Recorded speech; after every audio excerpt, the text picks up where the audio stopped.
이 시간에는 주님이 보신 나의 가능성으로 나를 보라, 함께 말씀 나누도록 하겠습니다. 먼저 골로새서 1장 22절 말씀을 한번 읽어드리고 말씀을 시작하고 싶습니다. 이제는 그의 육체의 죽음으로 말미암아 화목하게 하사 너희를 거룩하고 흠없고 책망할 것이 없는 자로 그 앞에 세우고자 하셨으니, 이렇게 바울은 기록하고 있습니다. 하나님께서 우리를 부르신 목적이 거룩하고 흠없고 책망할 것이 없는 자로 우리를 하나님 앞에 세우고자 함이다라고 말씀하고 있습니다.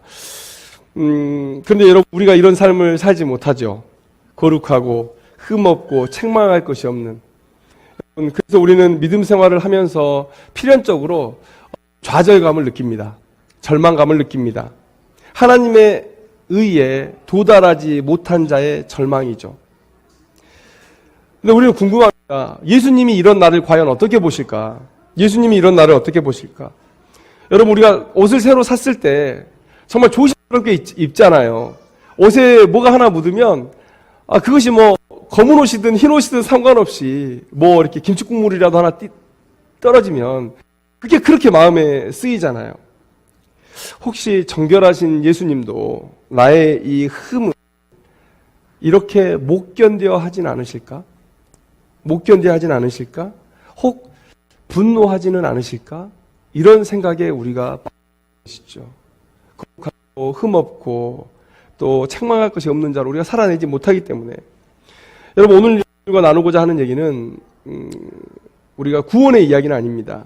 우리가 개혁신에서 우리는 잃지 않는 구원, 이룰 수 없는 구원, 어떤 불가항력적인 은혜, 이런 것들을 너무 확신하고 있어요. 그래서 오늘 우리가 얘기하고 싶은 것은 구원을 잃어버리느냐 아니냐, 이 문제를 얘기하고 싶은 것이 아니라 우리의 믿음의 여정에서 가지는 그런 실수와 잘못, 그것에 대한 하나님의 용서와 받아들이심에 대해서 함께 얘기를 나누고 싶은 거예요. 정말 예수님은 나의 이 흠이라고 말하기에는 너무 큰 나의 이 죄들에 대해서 용서하고 받아들여 주실까? 단적적으로 말씀드리면 그렇다입니다. 그렇다.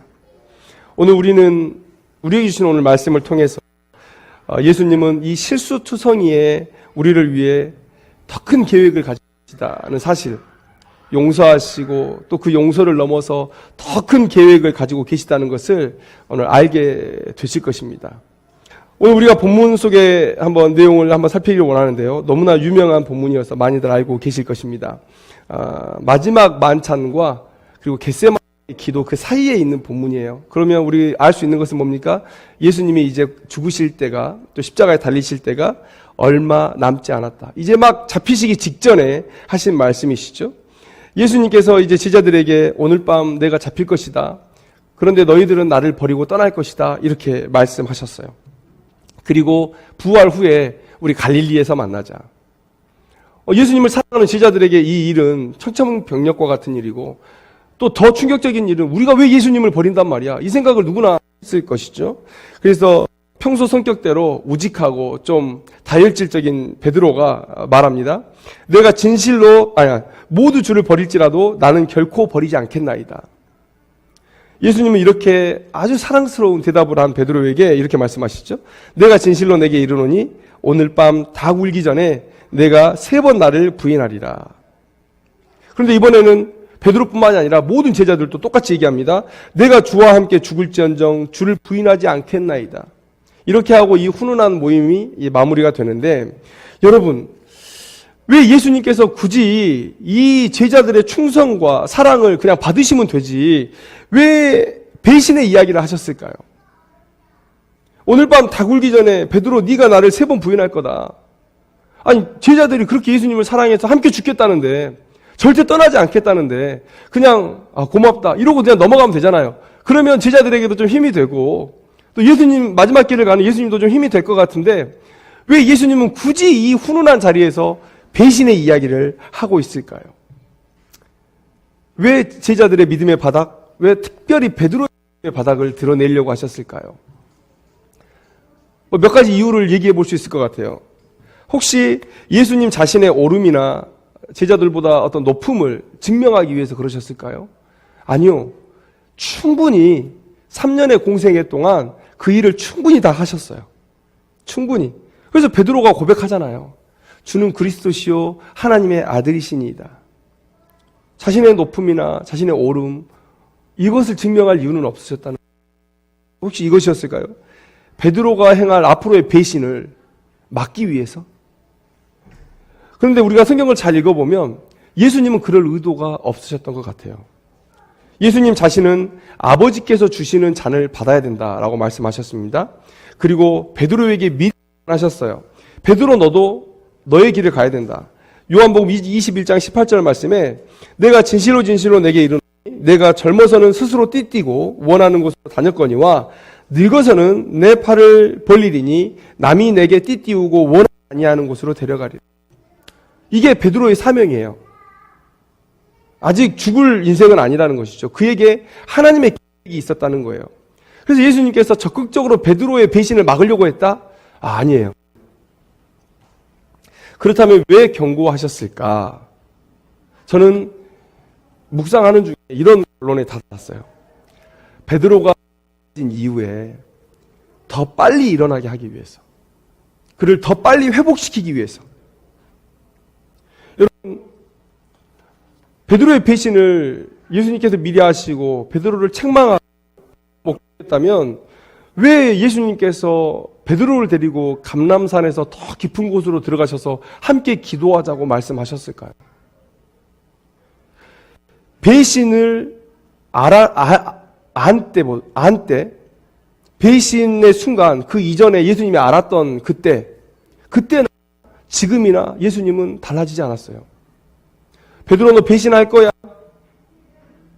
그 사실 그 이전과 이후에 예수님은 전혀 달라짐 없이 이 베드로를 자신의 제자로 여기고 있었다는 거예요. 이거 무슨 얘기입니까? 너의 약함을 내가 안다는 거예요. 너의 약함을 내가 안다. 너 넘어질 것 안다. 아마 너에게도 큰 충격이 될 것이다. 3년 동안 하나님의 아들이라고 따라잡았던 예수님을 부인한 너 자신이 정말 증오할 만큼 싫어질 것이다. 이걸 아시는 거예요. 베드로에게 얼마나 충격이 되겠습니까? 자기 목숨 살리겠다고 하나님의 아들 예수님을 부인했어요. 3번이나. 그러니까 나와서 펑펑 울잖아요. 그게 베드로에게도 엄청나게 큰 충격이 될 걸 아시는 거예요. 그런데 너 기억해라. 네가 배신할 걸 안 그 후에도 난 너에게 똑같이 사랑을 보였다. 너는 똑같이 나의 제자였고 똑같이 나는 너의 스승이었고 너의 하나님이었고 너의 구원의 메시아였다라는 것을 동일하게 얘기해 주시는 거예요. 알고도 품어주셨다. 이 사실을 베드로가 알게 되면 그러면 그의 회복이 더 빨라지는 것이죠. 배신을 할 걸 알았어요. 그러면서 예수님이 베드로를 경멸해요. 그러면 이런 생각을 못 하겠죠. 그런데 알고 있었다는 거예요. 내가 널 알고 있었는데 용서를 했기 때문에 너에게 똑같이 전혀 다를 바 없는 사명을 맡긴 거 아니겠니? 항상 예수님은 더 깊은 곳에 갈 때 베드로와 야고보와 요한을 데리고 가시죠. 전혀 달라진 것 없이 감람산에 가서 다른 제자들 남겨두고 베드로와 야고보와 요한을 데리고 더 깊은 곳으로 가셨고 그들에게 특별히 나를 위해 기도해 줄 것을 부탁하시고 더 기도하러 더 들어가셨어요. 달라질 게 아무것도 없었어요. 배신할 걸 알았는데도. 여러분, 예수님은 베드로가 당해야 될 상황이 정말 쉽지 않았다는 것을 알고 계셨어요. 너무도 그 상황을 극복하기가 어렵다는 것을 알고 계셨어요. 여러분 기억하실지 모르겠지만 사장과 백성의 장로들의 무리는 이 백성들에게서 밀란이 일어날까봐 명절에는 하지 말자 그랬어요. 예수님 잡는 일을 명절에는 하지 말자. 그런데 상황이 갑자기 바뀌었어요. 가룟 유다가 와서 내가 예수를 팔겠다. 그러면서 계획이 바뀌었죠. 그런데 예수님을 따르는 많은 군중들이 있는 대낮에는 그 일을 할 수가 없었어요. 밀란이 일어날까봐. 그래서 밤중에 은밀하게 지금 일을 진행하고 있죠. 그런데 여러분, 성경을 조금 세밀하게 보신 분이라면 아실 거예요. 지금 예수님께서 잡혀서 끌려가신 곳은 대제사장 집의 뜰이죠. 근데 거기에 누가 있었냐는 거예요. 여러분, 일반 민중들이 많이 있었을 것 같습니까? 아니요, 그렇지 않습니다. 여기에 기록된 것은 대제사장들과 장로들의 무리와 그리고 거짓 증인들, 자기들 이 예수를 죽일 선동을 할 수 있을 만한 사람들, 그리고 그 집의 하인들, 여기까지예요. 그런데 여러분, 베드로가 그 자리를 찾아간 거예요. 예수를 따르는 제자들이 아니라 예수를 죽이겠다고 눈에 불을 켜고 달려드는 사람들이 모여있는 그 자리에 예수를 가장 지근거리에서 모셨던 베드로가 따라 들어간 거예요. 그 밤에 어디 저기 보이지 않는 그런 담 밑이나 나무 밑에 있는 게 아니고 또 불을 쬐러 또 거기 들어온 거예요. 추워서 그랬는지, 거기가 잘 보이는 자리여서 그랬는지 그 죽을 자리로 들어온 거예요. 나중에 보면 여러분, 베드로에게 이 사람 예수와 함께 있던 사람이다 라고 말했던 사람들이 누군지 아세요? 두 사람 다 종이에요. 그 집 종들이 얘기하는 거예요. 그 자리를 찾아 들어갔어요. 예수의 적들만 모여있는 자리. 여러분, 그 자리에서 베드로가 믿음을 고백했다면 죽었을 거예요. 예수님과 같이 잡혔을 거예요. 큰 일을 치렀을 거예요. 여러분, 예수님 죽은 이후에 야고보 죽은 거 아시죠? 생각을 해보세요. 하나님의 아들이라고 주장하는 자를 죽였어요.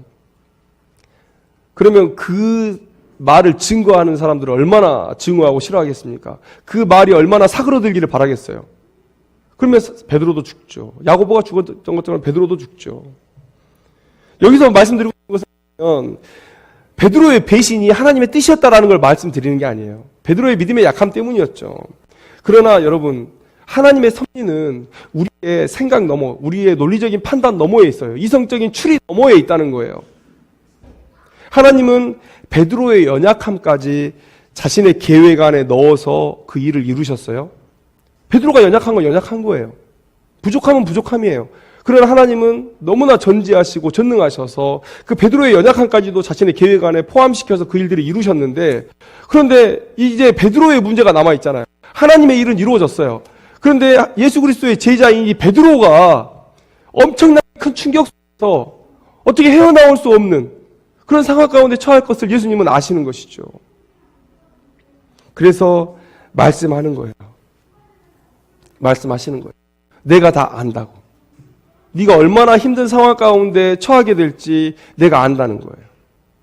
내가 그 사실을 알았음에도 불구하고 그 이전과 그 이유가 달라지지 않았지 않느냐.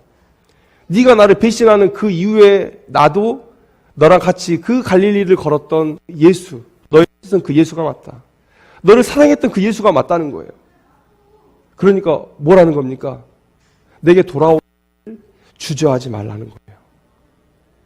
낙담하지 말고 다시 일어서라. 내가 너에게 맡겨준 사랑하고 다시 일어서라는 거예요.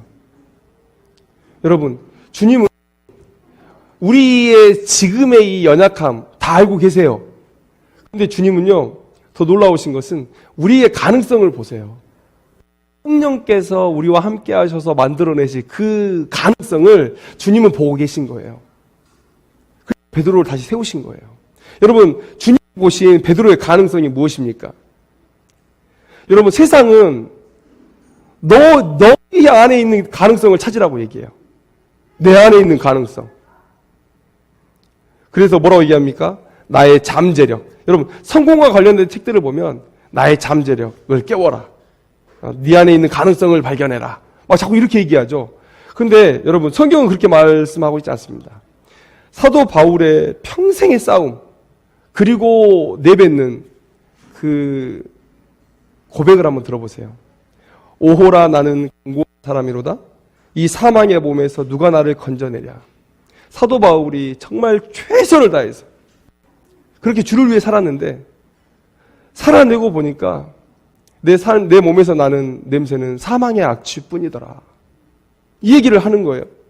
여러분, 우리가 주님 없이, 성령께서 내 안에 역사하심 없이 우리 안에 선한 것이 무엇이 날 게 있습니까? 사도 바울이 이런 고백을 했는데, 여러분, 우리 안에 선한 것이 있다고, 좋은 향기가 있다고, 하나님께서 흐릴 만한 좋은 향기가 있다고 여러분들 말씀하실 수 있겠어요? 내 속 곧 내 육신에 선한 것이 거하지 아니하는 줄을 아노니 원함은 내게 있으나 선을 행하는 것은 없다. 로마서를 썼을 때의 사도 바울은 사역의 황혼기에 접어든 거예요. 근데 그 인생의 마지막에 지금 이 얘기를 하고 있는 거예요. 구원받기 전에 하는 얘기가 아니에요. 그 전도 사역이 끝나고 황혼기에 3차 전도 여행을 마치면서 이 성경을 기록하고 있다는 것이죠. 여러분, 우리 안에도 가능성이 있습니다. 어떤 가능성입니까?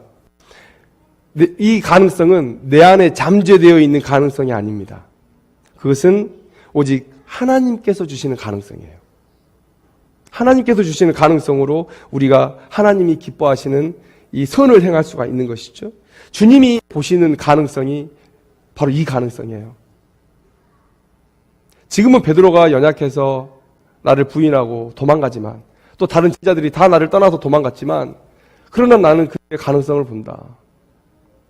오직 성령이 너희에게 임하시니까 권능을 받고 예루살렘과 온 유대와 사마리아와 땅끝까지 이르러 내 증인이 되리라. 되리라예요, 되리라. 될 것이라는 거예요. 될 수도 있을 것이다가 아니라 그냥 되리라예요. 제자들은 못해요. 우리는 못해요. 그런데 우리는 주님이 주시는 능력으로, 성령의 능력으로 가능성을 가진 자라는 거예요. 세상은 자꾸만 네 안에 가능성이 있다고 얘기하지만 우리는 내 안에는 없다고 얘기해요.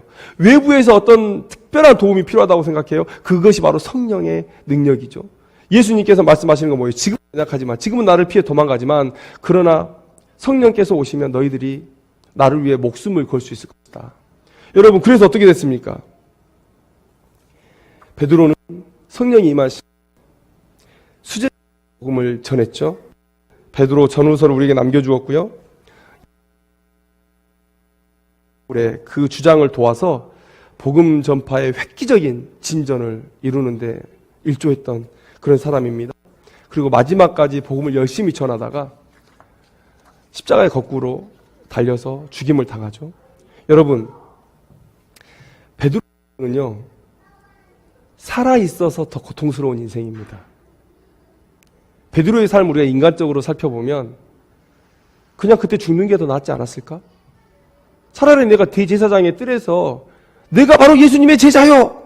라고 말하고 죽는 게 그 인생에서 보면 더 나을 수 있었을 거예요. 베드로가 인생에 무슨 유익을 누리고 쾌락을 누리고 했습니까? 더 아프게 죽었어요. 십자가에 달려 죽음이 아니라 거꾸로 달려서 죽었어요. 그 죽도록 고생하다가. 바로 성령께서 임하셔서 베드로가 이런 삶을 살았던 것이고, 그리고 주님은 베드로에게 가능성, 성령이 내주하셨을 때 나타나는 그 베드로의 가능성을 보고 이 베드로를 안으시는 것이죠. 너 내가 다 안다. 지금은 못한다. 그러나 너 곧 하게 될 거다. 그러니까 낙심하지 말고 내게 돌아와라. 그 말씀을 하시기 위해서 저는 베드로의 그 부인에 대한 예언을 주님께서 하셨다고 믿습니다. 제가 얼마 전에 TV에서 본 이야기인데요. 어떤 분이 가족들과 떨어져서 한 20년 이상을 사셨어요. 그런데 저는 이분이 뭐 정신적으로 문제가 있다거나 뭐 그래서 그런 줄 알았어요. 집을 잊어버렸겠지. 아니면 부모가 다 돌아가셨겠지. 근데 나중에 이렇게 찾아보니까 부모도 살아계시고 가족도 다 살아있고 그런 거예요. 집도 알아요. 근데 왜 안 가십니까? 그렇게 물어봤더니 20수년 전에 대학 등록금을 가지고 대학 등록을 하러 올라가다가 뭘 잘못해서 그 돈을 날려버렸대요. 그리고 나서 그 죄책감 때문에 집에를 못 돌아간대요. 20년이 넘도록. 여러분, 그동안 그 부모님은 뭐 하셨겠습니까? 실종신고 내고 내 자식이 죽었나 살았나 열심히 백방으로 찾아다녔어요.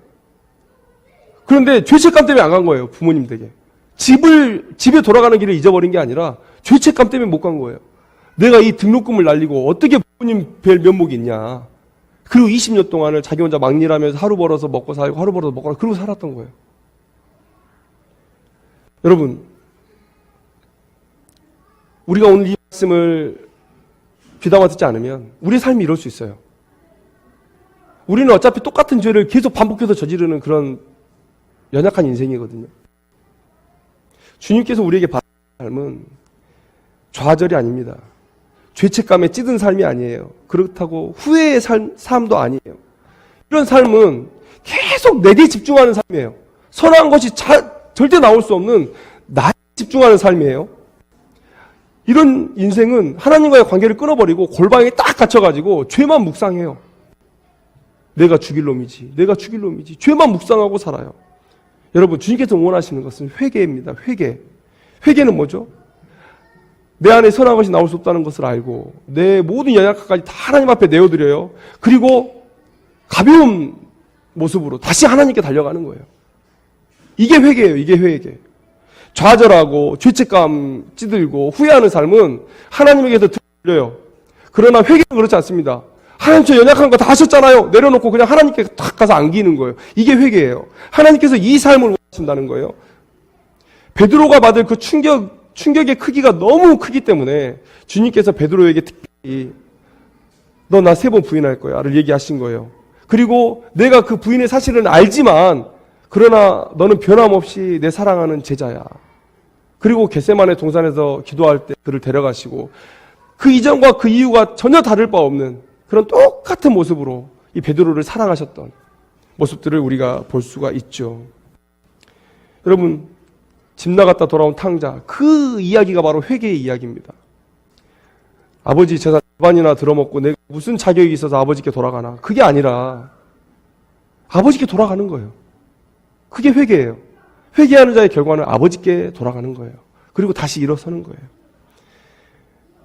사랑이 크면 클수록 좌절도 큰 법이죠. 주님을 너무 사랑하기에 그 사랑에 조그만 보답도 하지 못하는 나의 인생이 더 초라해 보이고 더 죄책감을 느끼고 그래서 더 좌절하고 넘어지고 쓰러져요. 엎드려요. 그래서 오히려 믿음 생활 대충 하는 사람보다 믿음 생활을 열심히 하는 사람들이 더 이런 죄책감에 빠집니다. 이런 죄책감에 빠져요. 그러나 오늘 주님은 좌절이 아닌 회개를 원하시고 골방에 갇혀있는 그래서 자신의 삶에 집착하는 그런 삶이 아니라 하나님께로 나오는 삶을 원하신다라는 사실을 오늘 우리가 기억했으면 좋겠습니다. 오늘 예수님께서 베드로에게 배신의 예언을 하신 이유는 그를 죄책감 아래 가둬두려는 것이 아니라 그를 다시 일으켜서 세우기 위함이에요. 그를 다시 자신에게 불러들이기 위함이에요. 주님은 우리에게 내가 다 안다고 말씀하세요. 그리고 그 사람에게 다시 내 양을 먹고 이렇게 사랑을 부여하시는 것을 볼 수가 있습니다. 우리 부디 나를 안 믿었으면 좋겠어요. 성경은 얘기합니다. 니한테 선한 게 나올 게 뭐가 있냐. 그거 알고 우리가 신앙하는 거예요. 부디 자신을 믿지 말고 내 안에 함께 하실 성령 하나님, 그 성령 하나님이 만드신 가정을 여러분들이 보셨으면 좋겠습니다. 주님은 그걸 보고 계신 거예요. 여러분, 우리는 넘어질 수는 있어요. 그러나 넘어져 있을 수는 없습니다. 넘어진 상태로 우리가 있을 수는 없어요. 여러분, 꼭 다시 일어서야 됩니다. 주님께서 그 일을 위해서 여러분들을 부르고 계세요. 오늘 이 베드로처럼 하나님의 변함없는 사랑을 여러분들이 확인하시고 주님이 주신 사명을 끝내 감당해내는 귀한 인생이 되기를 주님의 이름으로 축원합니다. 기도하겠습니다.